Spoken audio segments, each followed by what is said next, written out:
Mass extinction 215 million years ago was not due to asteroid or climate change.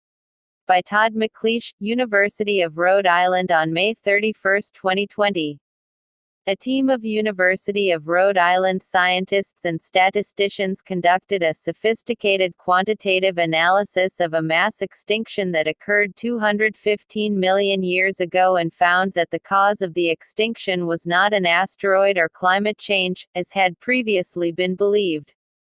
Instead, the scientists concluded that the extinction did not occur suddenly or simultaneously, suggesting that the disappearance of a wide variety of species was not linked to any single catastrophic event.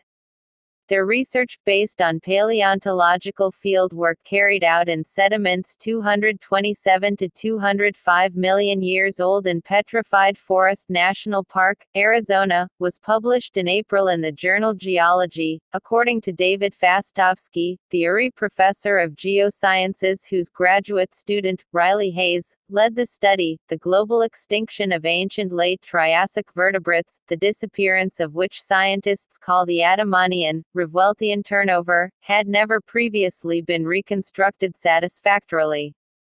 Some researchers believed the extinction was triggered by the Manicouagan impact, an asteroid impact that occurred in Quebec 215.5 million years ago, leaving a distinctive 750 square mile lake.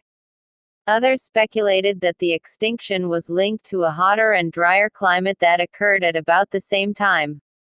Previous hypotheses seemed very nebulous, because nobody had ever approached this problem, or any ancient mass extinction problem, in the quantitative way that we did, Fastovsky said.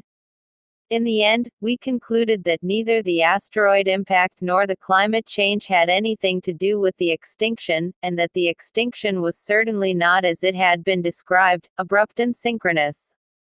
In fact, it was diachronous and drawn out.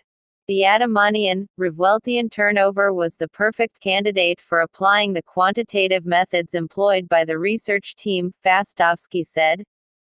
Because the fossil-rich layers at Petrified Forest National Park preserve a diversity of vertebrates from the period, including crocodile-like phytosaurs, armored atosaurs, early dinosaurs, large crocodile-like amphibians, and other land-dwelling vertebrates. Hayes relocated the sites where known fossils were discovered and precisely determined their age by their position in the rock sequence.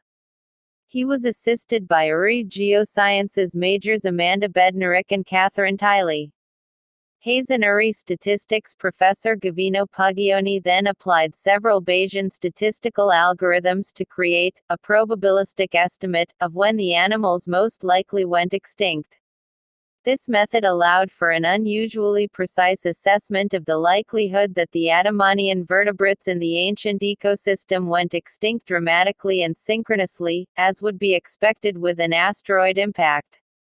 Previous research concluded that the asteroid impact occurred 215.5 million years ago and the climate change some 3 to 5 million years later.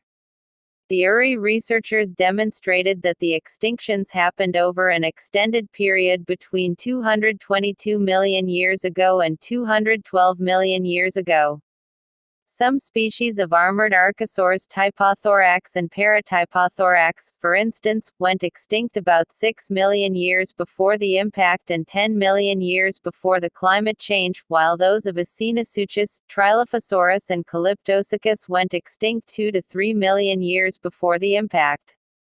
Desmatosuchus and Smilasuchus species, on the other hand, went extinct 2 to 3 million years after the impact and during the very early stages of the climate change.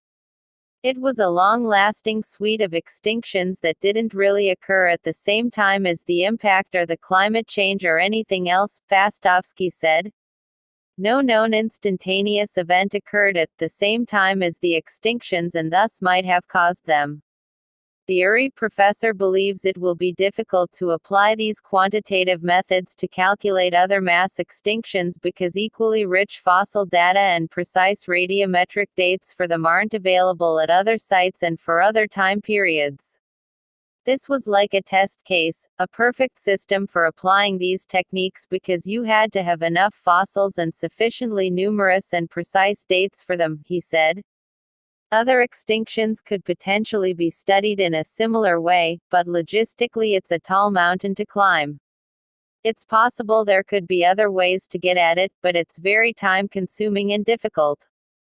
Reference: modeling the dynamics of a late Triassic vertebrate extinction, the Adamanian, Reuveltian faunal turnover, Petrified Forest National Park, Arizona, USA, by Riley F.